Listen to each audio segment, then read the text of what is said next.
Assalamu alaikum students. Today we are going to read our essay on saying please. Ji on saying please हमारा जो essay है it is written by A.G. Gardner, Alfred George Gardner, and we are going to read the text as well as critically analyze it. So let's start with the lecture. The contents of the lecture are introduction, जिसमें हम introduction करेंगे कि हमारा जो ऐसे है वो किस चीज़ के बारे में है। नेक्स्ट है जी थीम ऑफ द ऐसे, जिसमें हम थीम को डिस्कस करेंगे। नेक्स्ट है स्टाइल ऑफ द ऐसेस, जिसमें हम देखेंगे गार्डनर का पर्टिकुलर स्टाइल क्या है ऑफ राइटिंग ऐसे। Next we will analyse the critical analysis हम करेंगे हमारे टेक्स्ट का, जो ऐसे का टेक्स्ट है उसका। और उसके बाद हम पर्टिकुलरली करेंगे हमारा एक क्वेश्चन है जी, if bad manners are infectious, जो अक्सर आ जाता है और आपकी बुक में एंड पर दिया भी हुआ है। तो उसमें हम इसको under the heading of manners are infectious, इसमें हम उसको डिस्कस करेंगे इन डिटेल। उसके बाद जी इंपॉर्टेंट क्वेश्चंस को भी हम डिस्कस करेंगे। जी let's start with introduction. Alpha of the Plough. जी आप अगर अपनी बुक खोल कर देखते हैं तो आपको पता चलता है कि आपका जो ऐसे है that is written by Alpha of the Plough. तो अल्फा ऑफ द प्लो जो है that is the pen name of Alfred George Gardiner, यानी उसका असल नाम अल्फ्रेड जॉर्ज गार्डनर है, उसका जो पेन नेम यानी कलमी नाम जो है वो अल्फा ऑफ द प्लो है। तो अल्फ्रेड जॉर्ज गार्डनर कौन था जी? He was an English journalist, biographer and essayist. जी an apt commentary on the mannerism of people in the society. तो अब आ जाते हैं हम अपने ऐसे की तरफ। तो हमारा ऐसे जो है वो उसमें राइटर सोसाइटी में जितने भी लोग रहते हैं वो उनके मैनर्स के ऊपर डिस्कस करने जा रहा है इस ऐसे में, यानी कि वो किस तरह के उनके मैनर्स हैं, गुड मैनर्स हैं या बैड मैनर्स हैं, ये सब चीज़ें वो डिस्कस करने जा रहा है। फिर उनका इफ़ेक्ट भी डिस्कस करेगा, उनका इम्पैक्ट डिस्कस करेगा और ये सब चीज़ें डिस्कस करेगा विद एग्जाम्पल्स। और ये सब कुछ क्यों कर रहा है, उसका ऑब्जेक्टिव क्या है जी? He wants the to be he wants people to be civil and courteous. वो चाहता है कि लोग गुड मैनर्ड हो जाएं, अच्छे बन जाएं, सिविल बन जाएं, कर्टियस बन जाएं। और ऐसा वो किस लिए चाहता है, वो क्यों कर रहा है जी? Because the world is full of different people, different attitudes, different manners, different traditions and mentalities. क्योंकि जो हमारी दुनिया है वो भरी पड़ी है, दुनिया में हर तरह के लोग हैं, उनके एटीट्यूड्स फ़र्क हैं, उनका माइंडसेट फ़र्क है। उस माइंडसेट की फ़र्क की वजह से उनका बिहेवियर फ़र्क हो जाता है, उनके मैनर्स पे बहुत इम्पैक्ट आता है और उनकी जो मेंटालिटी, उनकी जो सोच है, उसकी वजह से ये सारी चीज़ें जो हैं वो बदलती हैं और हम लोग डिफरेंट पीपल को देखते हैं हमारे इर्द-गिर्द। तो अभी क्या है जी, उसने कहा कि वो लिखता किस चीज़ की फ़ेवर में है जी? गुड मैनर्स की। दोनों मैनर्स को डिस्कस करेगा, गुड मैनर्स को भी, बैड मैनर्स को भी।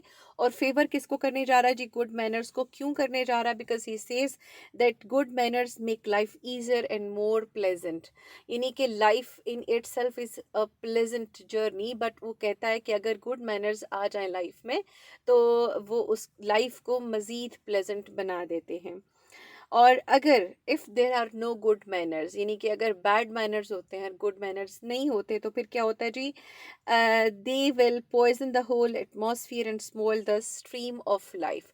तो जो ज़िंदगी है वो बिल्कुल ख़राब हो जाएगी, एटमॉस्फेयर बहुत गंदा हो जाएगा। यानी उसने उसके लिए पॉइजन का टर्म यूज़ किया है बताने के लिए इसका इंटेंसिटी कि कितना ज़्यादा ये बैडली अफेक्ट करता है हमारे जो एटमॉस्फेयर है, हमारी सोसाइटी का, हमारे लोगों के ऊपर जो उसका असर होता है, उन सब चीज़ों को वो नेगेटिव इम्पैक्ट में आ जाता है। तो इसलिए उसने उसको पॉइजन कहा है जी, कि very harmful and very dangerous for Mankind.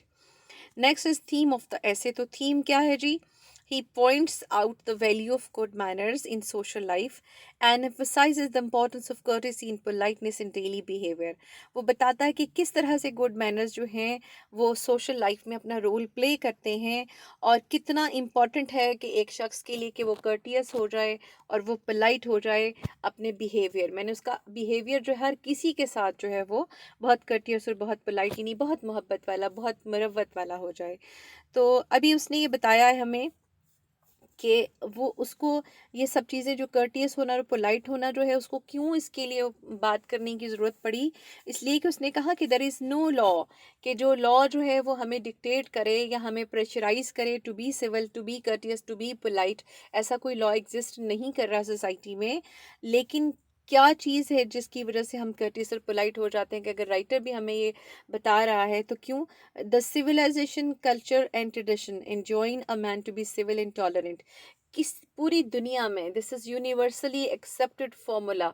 पूरी दुनिया की जितनी भी सिविलाइज सोसाइटी हैं वहाँ पर जो उनकी सिविलाइजेशन है, कल्चर है, ट्रेडिशन है किसी भी सोसाइटी का, वो किसी भी इंसान को ये नहीं कहता कि वो बदतमीज़ हो जाएं, अनसिविल हो जाएं और इल मैनर्ड हो जाएं। हर सोसाइटी, हर सिविलाइजेशन, हर ट्रेडिशन अपने लोगों को यही सिखाती है कि वो दूसरों के साथ अच्छा बिहेव करें, अच्छा एटीट्यूड रखें, यानी गुड मैनर्ड हो जाएं। How polite speech and panel speech in the atmosphere, जी इसके ऊपर डिस्कस करेगा राइटर जो है कि किस तरह से जो पोलाइट स्पीच है, गुड मैनर्स जो हैं वो आपके एटमॉस्फेयर को खूबसूरत बना देते हैं, प्लेजेंट बना देते हैं, स्वीट कर देते हैं। And how discourtesy and ill manners spoil और प्लूट इट, और किस तरह से जो आपकी डिसकर्टेसी है और इल मैनर्स हैं, बैड मैनर्स हैं, वो आपके माहौल को, एटमॉस्फेयर को प्लूट करते हैं, उसको ख़राब कर देते हैं। Next style of the essayist. अच्छा जी, ये लाइन जो है ये इसका लेआउट में ऐसा है, ये क्रॉस नहीं हुआ हुआ, ठीक है जी। तो स्टाइल जो है कन्वर्जेशनल है, यानी राइटर जो है वो कन्वर्जेशन कर रहा है किसके साथ? With the reader. तो रीडर के साथ उसका ऐसे लग रहा है कि जैसे he is making a dialogue with the reader, तो उसके साथ एक डायलॉग चल रहा है और रीडर उसको रिस्पोंड कर रहा है। जैसे कि हम जब पढ़ते हैं ऐसे तो हमें लगता है कि राइटर हमें सुना नहीं रहा, हमें बता रहा है, तो वो चीज़ जो है हमें फील होती है। इसके अलावा जी देयर इज़ नो डिफ़िकल्ट और cumbersome words, no too long sentences, simple evocative language. जी अब उसकी लैंग्वेज बहुत एक्सप्रेसिव है, यानी कि हम पढ़ते हैं और हमें सारी चीज़ें जो हैं वो समझ में आने लगती हैं और इतनी एक्सप्रेसिव है कि हम उसको विजुअलाइज करने लगते हैं। And one can imagine oneself sitting inside the bus. For example जो है, हम लोग जिस वक्त आगे जाते हैं और जब हमें वो बस की बात बताता है, जब वो लिफ्ट की बात बताता है, तो हमें लगता है कि हम लिफ्ट में उसके साथ खड़े हैं। जब वो हमें बस की कहानी सुनाता है, बस कंडक्टर की, तो हमें यूं फील होता है कि हम बस के अंदर बैठे हुए हैं। The central issue is always in sharp focus. तो वो बात कोई भी कर रहा हो, उसका जो सेंट्रल इशू है यानी मैनर्स का, वो हमेशा उसके फोकस में ही रहता है, वो कभी उससे इधर उधर नहीं होता। By reporting a small incident either experienced और read about, Gardiner moves to a more significant general matters related to it. अब होता क्या है, जिसका स्टाइल ये है कि ये छोटा सा एक इंसिडेंट बताता है और उसके बाद उस इंसिडेंट की बेस के ऊपर ये एक अपना थीम, अपना पूरे का पूरा डॉक्यूमेंट, अपना आर्टिकल जो है उसके ऊपर डेवलप करते हैं। नहीं कि आप देखें कि हमने जो स्टार्ट में हम पढ़ते हैं तो हमें पता चलता है कि एक इंसिडेंट है एक लिफ्ट मैन का, और वो एक इंसिडेंट बताने के बाद ये फिर मैनर्स के ऊपर डिस्कशन शुरू कर देता है। फिर उसका इम्पैक्ट क्या है, उसके पीछे फैक्टर्स क्या हैं, और उसका इम्पैक्ट डिस्कस करने के बाद ये फिर गुड इम्पैक्ट की तरफ आता है, ऑफ गुड मैनर्स। तो उसके लिए फिर ये बस कंडक्टर का एक इंसिडेंट बताता है, फिर एक और इंसिडेंट बताता है related to that bus conductor, इसका अपना पर्सनल एक्सपीरियंस होता है। तो ये सारी चीज़ें बताने के बाद वो अपना एक जनरल डॉक्यूमेंट जो है वो डेवलप कर रहा होता है, यानी कि पर्सनल मैटर को ये लेकर जाता है, moves towards the general matter. उसको ये नहीं कि वो एक जनरल मैटर की तरफ लेकर जाता है, एक पर्सनल एक्सपीरियंस को वो डिस्कस करता है in terms of general matter. For example liftman action, discussion good manners and bad manners के, लिफ्टमैन की बात करता है और उसके बाद गुड मैनर्स और बैड मैनर्स की बात करता है। जी बिल्कुल उसी तरह से आपने इस एग्जाम्पल को यूं ही समझना है कि जैसे वो छोटा सा बच्चा जो है, जो उसको सिर्फ एक ही ऐसे आता है माय बेस्ट फ्रेंड का, और वो जब किसी भी तरह से नहीं बन पाता तो उसका टीचर उसको कहता है कि जी अब आप कल हवाई जहाज़ में जो है वो उसके ऊपर आप ऐसे लिखेंगे, एरोप्लेन पर लिखेंगे, और आपका बेस्ट फ्रेंड उसके अंदर नहीं होना चाहिए है। और वो फिर बताता है एरोप्लेन के बारे में और फिर घूम फिर कर वो अपने बेस्ट फ्रेंड की तरफ आ जाता है। तो जो हमारा राइटर है वो भी इसी तरह से वो बात कोई और करता है, करते करते वो उसको उसके साथ रिलेट करता है, यानी रिलेटेड एग्जाम्पल्स को हमारे साथ डिस्कस कर रहा होता है जी। उसके बाद है जी क्रिटिकल एनालिसिस।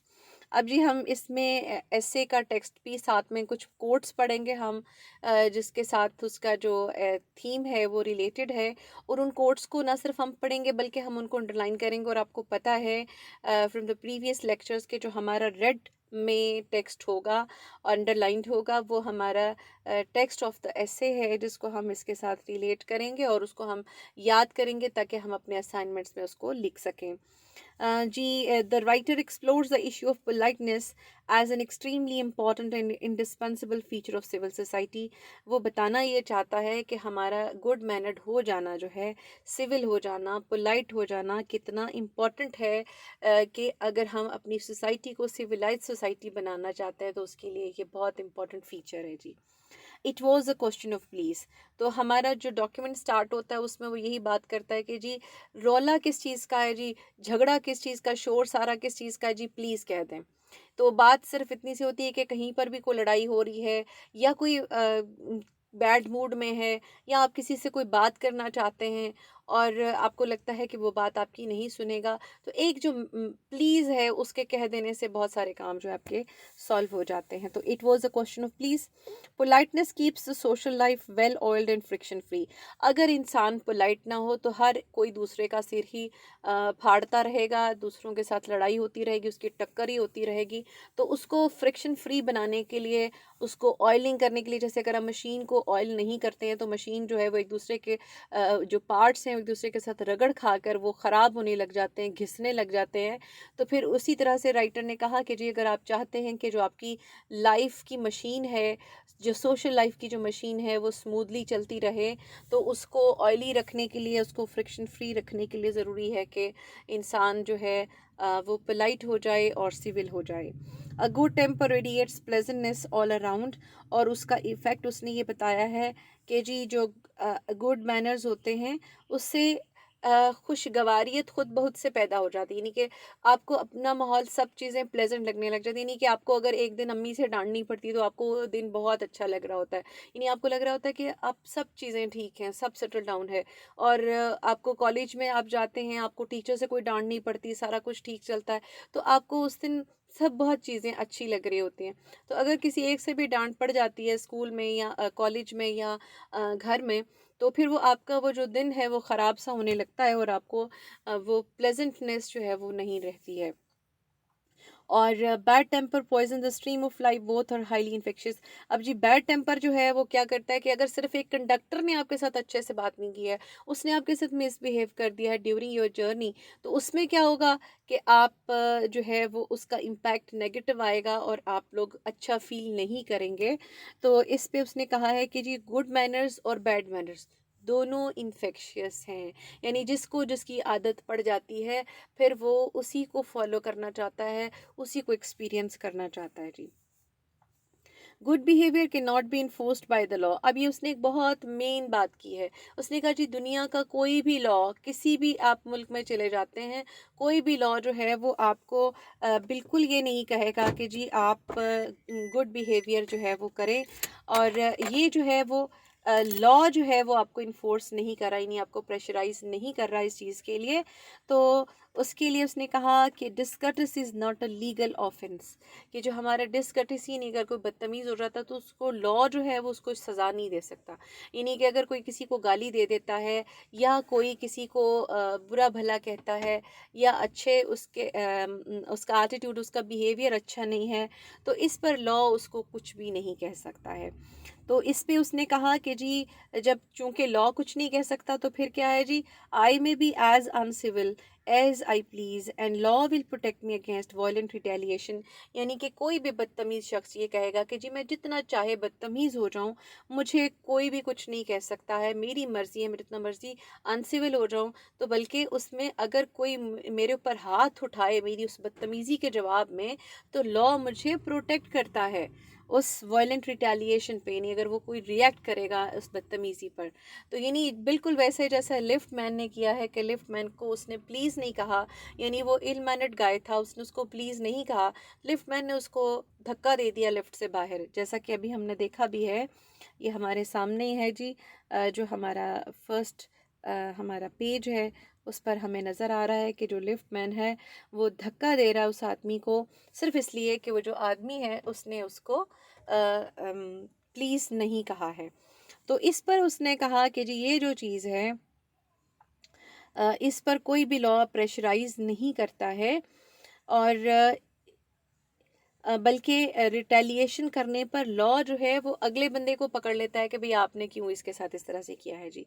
तो there is no penalty to accept the penalty of being written down an ill mannered fellow. तो उसने कहा जी इसके अलावा और कोई सज़ा नहीं है उसके लिए कि जी उसको बदतमीज़ लिखा जाए, बदतमीज़ पढ़ा जाए, हर कोई उसको कहे कि जी ये फ़लाँ जो है ये बहुत बदतमीज़ है, ये बिल्कुल अच्छा नहीं है। तो begins with the author स्टेटिंग an incident of a lift man who throws a passenger out of his lift. तो जी इससे हमारा ऐसे स्टार्ट होता है कि जी वो जो लिफ्ट मैन है वो धक्का दे रहा है एक आदमी को सिर्फ इसलिए कि उसने उसको टॉप कहा है, टॉप प्लीज़ नहीं कहा है। तो अभी इस पर जब उसने चूंकि उसने उसको प्लीज़ नहीं कहा तो इससे जो लिफ्ट मैन है उसका सेल्फ रिस्पेक्ट जो है वो हर्ट हुआ है।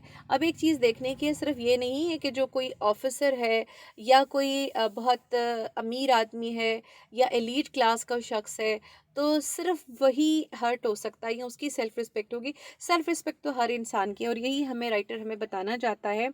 उसने कहा कि जो हमारा जो जो पेन है, हमारा फिजिकल पेन कोई होता है, किसी ने हमें डंडा मार दिया है तो वो जो दर्द है वो तो चला जाएगा, लेकिन the pain of wound to our self respect may poison a whole day, तो उससे हमारा पूरा दिन बर्बाद हो जाता है जी। Gardner says that the pain of a kick soon passes away, but the wound caused to one's self-respect does not heal easily. यानी ये जो है ना वो हर वक्त उसको याद रहेगी, कचूके लगाता रहेगा और फिर इंसान जो है वो अंदर ही अंदर जल भुनकर वो परेशान होता रहेगा और वो सोचता रहेगा कि किस तरह से वो बदला लेगा इससे। तो ये चीज़ जो है वो डेवलप करेगी उसकी सेल्फ रिस्पेक्ट अगर जो है हर्ट हो जाती है तो। अब उसने कहा कि वो सेल्फ रिस्पेक्ट हर्ट किस तरह हुई, बैड मैनर से। अब वो बैड मैनर्स का इफेक्ट जो है उस पर ये आया कि वो अब आगे से सोचने लग गया कि उसने उसको किस तरह से हर्ट करना है। तो वो हर्ट करना ज़रूरी नहीं है कि वो भी उसको उसी तरीके पे हर्ट करे, वो उसका फिजिकल अटैक भी हो सकता है, फिजिकल असॉल्ट भी हो सकता है उसके लिए। तो bad manners probably do more to poison the stream of the general life than all the crimes in the calendar। तो फिर क्या हुआ कि चूंकि एक चेन निकल पड़ी ना जी, चेन चल पड़ी है कि एक के बैड बैड मैनर से दूसरा का ऊपर इम्पैक्ट आया और वो जो है वो सोचने पर मजबूर हुआ कि वो किस तरह से इसको रिएक्ट करेगा।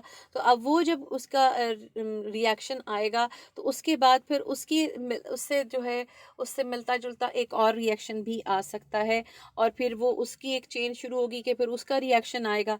तो इससे क्या है कि उसने कहा जी जो बैड मैनर्स होते हैं वो उससे बड़ा क्राइम और कोई नहीं हो सकता जितना वो जनरेट करते हैं क्राइम्स को। तो ये उसने बताया जी, bad manners are highly infectious and poison our life in general then any other crime. तो जी जो बैड मैनर्स होते हैं वो किसी भी क्राइम से ज़्यादा इन्फेक्शियस होते हैं कि बहुत तेज़ी से फैलते हैं। इतनी तेज़ी से कोविड भी नहीं फैलता है जितनी तेज़ी से बैड मैनर्स फैलते हैं according to the writer. Gardiner feels the law is right in not giving us the freedom to use violence against bad mannered people. अभी इसमें जब उसने बात की है कि discourtesy is not a legal offence, तो साथ ही वो ये बात करता है कि ये बड़ी अच्छी बात है, बहुत अच्छा हो गया कि जो लॉ है उसने हमें ये फ्रीडम नहीं दिया है या उसने हमें अलाउ नहीं किया है कि हम किसी भी गुड इल मैनर्ड पर्सन को हम रिटेलिएट करें इस तरह से कि हम उसको मारना शुरू कर दें। तो ये उसने लॉ ने बहुत अच्छा किया है। अब उसकी रीज़न क्या है कि अच्छा कैसे है जी, इफ़ गिवन सच लिबर्टी वो would be busy heating people in the streets of the city would run blood. तो फिर क्या होता कि जी हम सारा वक्त एक दूसरे को मार ही रहे होते, जैसे घर में भी होता ना कि वो उस बच्चे आपस में लड़े होते हैं, वो एक जो है वो अचानक से रोने की आवाज़ आती है तो पता क्या चलता है कि जी वो जो बच्चा है वो कहता है कि जिसने मुझे मुंह चढ़ाया, इसने मेरी नकल उतारी, तो इसलिए उसने उसको थप्पड़ मार देता है जब वो उसकी बर्दाश्त से ख़त्म हो जाता है। तो फिर क्या होता है कि वो जो उसने जो कर रहा था वो उसकी सेल्फ रिस्पेक्ट हर्ट हो रही थी, उसने उसको वायलेंट अटैक कर दिया उसके ऊपर। तो जी फिर क्या है कि अगर लॉ हमें अलाउ कर दे इस चीज़ को, यानी अम्मी कहें अच्छा हुआ तुमने बहुत अच्छा किया, तुमने इसको मारा, इसको ये बदतमीज़ है, इसके साथ यही होना चाहिए था।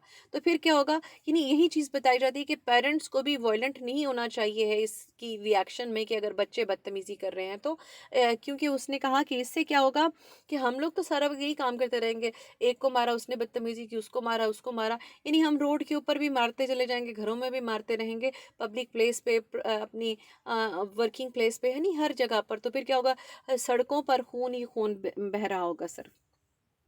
तो उसकी एग्जांपल वो क्या देता है कि ये जो चेन चलती है इसकी, कि एक बंदे के नेगेटिव और जो बैड मैनर्ड हैं, बैड मैनर से उससे जो चेन आगे चलती है और ये इसी तरह से पूरी सोसाइटी में मूव ऑन करती है। उसकी एग्जांपल उसने ली है जी, ये एक प्ले है द राइवल्स उसमें वो एक कैरेक्टर है जी, सर एंटनी एब्सोल्यूट। तो वो क्या करता है जी, ही रिब्यूक्स हिज सन, डांट रहा है किसी बात पे, who gets angry and passes on his anger to his personal servant. अब वो जो बेटा जाहिर है कि वो तो कुछ भी नहीं कह सकता, बेटा जो है वो कुछ भी नहीं कह सकता है अपने वालिद को। तो वो क्या करता है कि वो उसको अपना जो गुस्सा है वो ट्रांसफ़र करता है अपने पर्सनल सर्वेंट को। और फिर क्या होता है कि वो अब जो पर्सनल सर्वेंट है वो भी उसको आगे से कुछ नहीं कह सकता। तो वो फिर क्या करेगा जी, kicks one of the lower servants in the household. तो वो घर में जाकर जो उसके लोअर सर्वेंट्स हैं उनमें से किसी एक को मारना शुरू कर देगा। तो फिर क्या है जी, the words of courtesy make the wheel of life greasy while bad manners make the life repulsive and difficult to live on. अब ये उसने एक निचोड़ बताया है, एक उसने जो है डॉक्यूमेंट डेवलप किया इस बात पर। उसने कहा कि जी जो कर्टेसी होती है, अगर आप पोलाइट हो जाते हैं, गुड मैनर्स होते हैं आपके, फॉलो करते हैं, आप उनको प्रैक्टिस करते हैं, तो उससे जो आपकी लाइफ है उसका जो पहिया है वो ग्रीसी रहता है, ऑयली रहता है, फ्रिक्शन फ्री रहता है। यानी उसकी जो अक्सर रोड के ऊपर ची की आवाज़ आती है तो वो फ्रिक्शन की वजह से आती है, तो वो उसकी वो आवाज़ नहीं आती है। तो अगर वो ग्रीसी रहे तो while bad manners make the life repulsive and difficult to live on, और बैड मैनर्स जो है उसकी वजह से लाइफ जो है बहुत रिपल्सिव और डिफिकल्ट हो जाती है जी। अब उसके लिए वो कहता क्या जी, please and thank you are the small change with which we pay our way as social beings. कि ये दो चीज़ें जो हैं, प्लीज़ और थैंक यू, ये वो जो छोटी छोटी सी चीज़ें हैं कि जिसके साथ हम अपनी ज़िंदगी को बहुत खुशगवार बना सकते हैं, यानी एक बहुत बड़ा चेंज ला सकते हैं अपनी सोसाइटी में। And these are the little courtesies by which we keep the machine of life oiled and running sweetly. और इन दोनों की वजह से, यानी इस किस्म की छोटी छोटी चीज़ों की वजह से, यानी कहने के वो बहुत छोटी होती हैं लेकिन उनका इम्पैक्ट बहुत बड़ा होता है और उसकी वजह से हमारी लाइफ ऑयली रहती है जी। There is a social practice much older and more sacred than any law which enjoins us to be civil. अब उसने कहा लॉ तो हमें प्रेशराइज नहीं करता, लेकिन वो जो ट्रेडिशन, वो जो सिविलाइजेशन हम फॉलो कर रहे हैं फ्रॉम थाउजेंड्स ऑफ ईयर्स, तो वो हमें इसके लिए बाउंड करती है कि हम लोग सिविल रहें, कर्टियस रहें। यानी कि कोई भी बड़े अपने बच्चों को ये नहीं कहते कि आपने बदतमीज़ होना, सब यही कहते हैं बदतमीज़ बनो, सिविल बनो, कर्टियस बनो, गुड मैनर्ड बनो। ये सब पेरेंट्स अपने बच्चों को कह रहे होते हैं जी। Gardiner argues that politeness is the sweetest revenge against bad manners. तो गार्डनर जो है वो आर्ग्यू करता है किस चीज़ के लिए, कि वो कहता है जी पोलाइटनेस जो है वो सबसे बेहतरीन रिवेंज है बैड मैनर्स के अगेंस्ट। और उसके लिए वो ये कहता है कि अगर जो आपका लिफ्ट मैन है वो भी अगर उसको आगे से अच्छे तरीके से बिहेव करता तो वो एक बहुत अच्छा रिवेंज होता। तो बैड मैनर्स की चेन को वहीं पर तोड़ देना चाहिए है कि जहाँ पर वो उसका इम्पैक्ट आगे ट्रेवल करने लगे। तो उसने कहा जी the law cannot become the guardian of our private manners. और ऐसा क्यों है कि हमें खुद से मैनर इसको करना है, क्योंकि लॉ जो है वो डिक्टेट नहीं करेगा हमारे प्राइवेट मैनर्स में आकर, हमारी प्राइवेट लाइफ में, वहाँ पर हमें खुद ही ये सारा कुछ करना है जी। तो अब वो कह रहा है जी I pay a tribute to a particular member of that class, bus conductor. अब बस कंडक्टर की बात करने जा रहा है जी। अभी बैड मैनर्स के इफेक्ट की बात करने के बाद अब वो गुड मैनर्स की तरफ जा रहा है जी। और यहाँ पर वो क्या करता है, he quotes an example of the polite conductor. तो अब उसमें क्या होता है जी, once the writer had a chance to travel in a bus, unfortunately he found no money in his pocket, he thought that the conductor might throw him out of the bus, the conductor gave him the ticket and requested to the author to pay the money later on.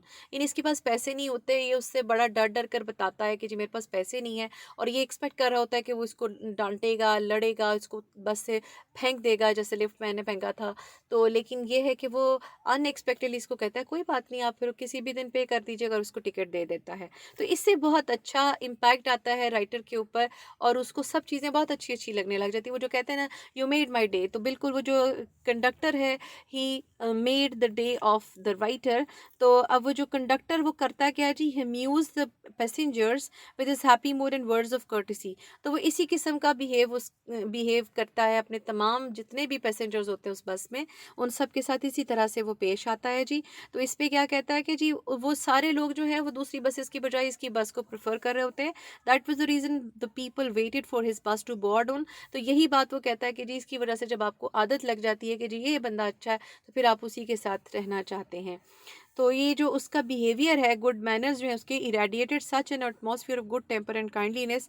तो वो उससे एक atmosphere बहुत अच्छा उसकी बस का, तो हर कोई उसमें ट्रैवल करना चाहता है जी।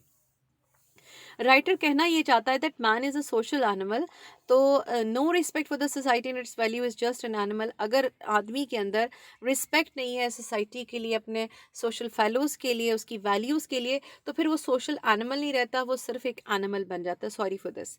Every society has its own set of good values. हर सोसाइटी की कुछ ना कुछ वैल्यूज़ होती हैं जी। No society allows its member to have bad manners. वही जो हम बात कर चुके हैं कि कोई भी सिविलाइजेशन, कोई भी ट्रेडिशन, कोई भी सोसाइटी अपने लोगों को नहीं कहती है कि आप बदतमीज हो जाएं। The peaceful coexistence only possible through courtesy in good manners to spread smiles. जी, सिर्फ पीसफुल को एग्जिस्टेंस जो है वो उसी वक्त पॉसिबल है कि अगर हम एक दूसरे के साथ कर्टियस हो जाएं, पोलाइट हो जाएं, गुड मैनर्स को प्रैक्टिस करें, तो फिर क्या है कि जी हमारे इर्द गिर्द सिर्फ स्माइल्स ही होंगी और सब लोग खुश हो रहे होंगे जी। अब उसके बाद वो एक और जो है वो इंसिडेंट इसमें रिलेट करता है। वो कहता है जी, one day the sensitive part of the toe was hurt by someone. इसके पैर के ऊपर किसी का पैर आ गया जी। जब looked up it was his friend conductor who was humbled with his sense of sorry. तो जब इसने ऊपर देखा तो वही उसका बस कंडक्टर जो उसका फ्रेंड था वो खड़ा था और वो सॉरी कह रहा था जी। Although the author was hurt badly but good behaviour of the conductor healed his pain. लेकिन जैसे उसने उसको सॉरी कहा, उसका सारा दर्द जाता रहा। तो अब ये है, दिस इज द पॉइंट, कि अगर उसने सॉरी कह दिया तो अब आप कहें नहीं तुमने मेरा पैर दे दिया फिर भी मैं तुम्हें मारूंगा, तो ये जो है वो फिर चेन चल निकलेगी। वो कहेगा अच्छा ठीक है, फिर मैंने कौन सा जानबूझ के दिया था, मैं और देता हूँ। तो ये चीज़ जो है वो उसने उसको कहा कि जी, जब उसका गुड बिहेवियर देखा तो राइटर जो है उसने भी आगे से जो है उसको इट्स ओके कर दिया जी। तो glow of pleasure which so good नेचर्ड an action had given me. तो उसकी वो जो उसने जो ग्लो दिया था उसके गुड नेचर ने, जो उसकी वजह से राइटर का दर्द भी जाता रहा और वो बहुत अच्छा फील करने लग गया। अब जी, मैनर्स आर इन्फेक्शियस, तो इसमें हमारा बहुत इंपॉर्टेंट क्वेश्चन है, bad manners infectious so also are good manners. कि बैड मैनर्स भी इन्फेक्शियस होते हैं कि वो एक दूसरे से लगते हैं, और गुड मैनर्स भी इन्फेक्शियस होते हैं कि वो भी एक दूसरे से लगते चले जाते हैं जी, फैलते चले जाते हैं। क्योंकि फिर हम लोग जिसको हम पसंद करते हैं उसके गुड मैनर्स की वजह से, तो फिर हम उसकी तरह होने भी चाहते हैं। तो we should avoid bad manners because bad manners spread very quickly. लेकिन बैड मैनर्स जो होते हैं वो as compare to good manners वो ज़रा जल्दी से फैलते हैं, क्योंकि आप जल्दी से बदला लेने के लिए आगे तैयार हो जाते हैं जी। इन्फेक्शंस, बिकॉज इन्फेक्शस क्यों है जी, सॉरी ये इन्फेक्शियस है because every action has a reaction. ये तो न्यूटन का थर्ड लॉ है, every action has a reaction. A good act has a good reaction and a bad action has a bad reaction. तो जैसा action होगा उसका reaction भी वैसा ही होगा। Dealing with good manners people will become good mannered. कि अगर आप अच्छे मैनर्स को प्रैक्टिस कर रहे हैं तो जो लोग हैं वो भी आपके इर्द गिर्द वो भी गुड मैनर्स को सीख जाएंगे। जैसे पेरेंट्स अगर अच्छा बिहेव कर रहे हैं तो उनके बच्चे जो है उनको सिखाना नहीं पड़ेगा, वो ऑटोमेटिकली गुड मैनर्ड बन जाएंगे। तो इससे क्या होगा जी, it creates a chain of reactions. ये जो भी, चाहे वो गुड मैनर्स हैं चाहे वो बैड मैनर्स हैं। तो जैसे इसमें इसने कहा, जो बैड रिएक्शन में जो इसने बात की है लिफ्टमैन की, तो उसमें उसने कहा कि जी द कस्टमर जो था, जो जिसको उसने धक्का दिया है, वो बहुत गुस्से में था, इसलिए उसने आकर इसको प्लीज़ नहीं कहा। और क्योंकि उसको डांट किसने पिलाई, उसके एम्प्लॉयर ने, उसका बॉस था, उसने उसको डांटा किसी बात पे। और एम्प्लॉयर ने क्यों डांटा, कि एम्प्लॉयर गुस्से में था क्योंकि उसकी बीवी से लड़ाई हुई थी।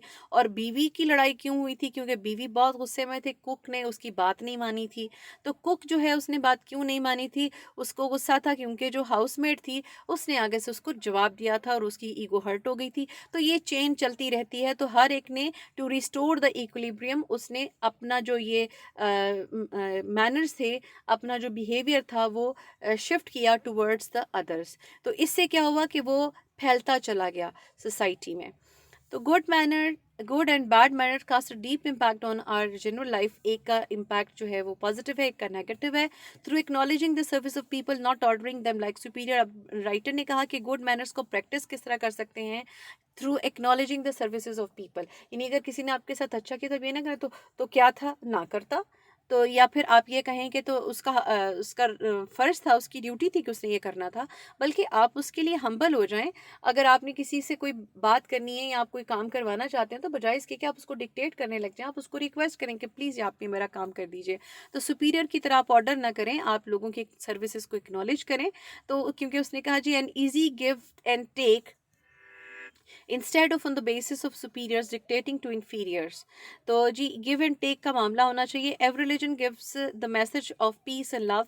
Even the holy prophet peace be upon him said the best amongst you is one who has good manners. तो जी रिलीजन जो है वो भी यही चीज़ें जो हैं वो डिक्टेट करते हैं अपने फॉलोअर्स को।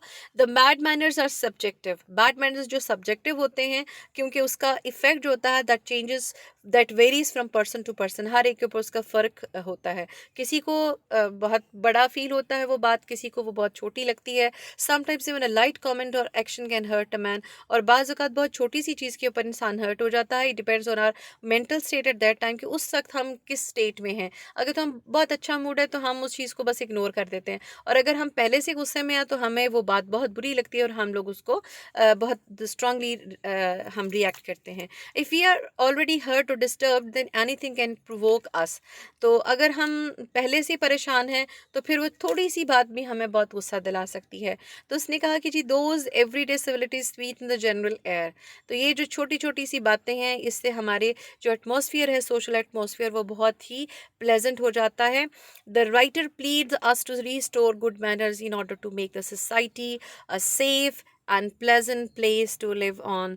This is the final lesson by the writer, जो ये हमें बात कर रहा है कि जी हमें गुड मैनर्स को प्रैक्टिस करना चाहिए ताकि हमारा सोसाइटी जो है वो एक सेफ़ और एक प्लेजेंट प्लेस बन सके, ताकि हम उसमें अच्छे से रह सकें। Because good manners are a sound investment, its impact travels ahead and brings a huge output. तो इसलिए जो है हमें ये साउंड इन्वेस्टमेंट ज़रूर करनी चाहिए। साउंड इन्वेस्टमेंट को रेड नहीं मैं कर सकी, सॉरी, इसको अंडरलाइन भी कर लीजिए। जी इससे क्या होगा, आपका गुड एटमॉस्फेयर डेवलप होगा। तो उसने कहा कि जी हो सकता है, अब उसने उसका साथ में एक चीज़ ये भी बता दी है कि आप इस चीज़ के लिए रेडी रहिए। The polite man may lose the material advantage but he always has the spiritual victory. कि इससे आपको मटीरियल एडवांटेज हो सकता है कि आप ना हो, आप बल्कि लॉस में चले जाएं, but it it will give you the spiritual victory। तो उससे जो आपकी स्पिरिचुअल विक्ट्री, जो आपकी जो सक्सेस आएगी वो मैटर करती है। And this is all about your essay। These are the questions. वही if bad manners infectious who also are good manners.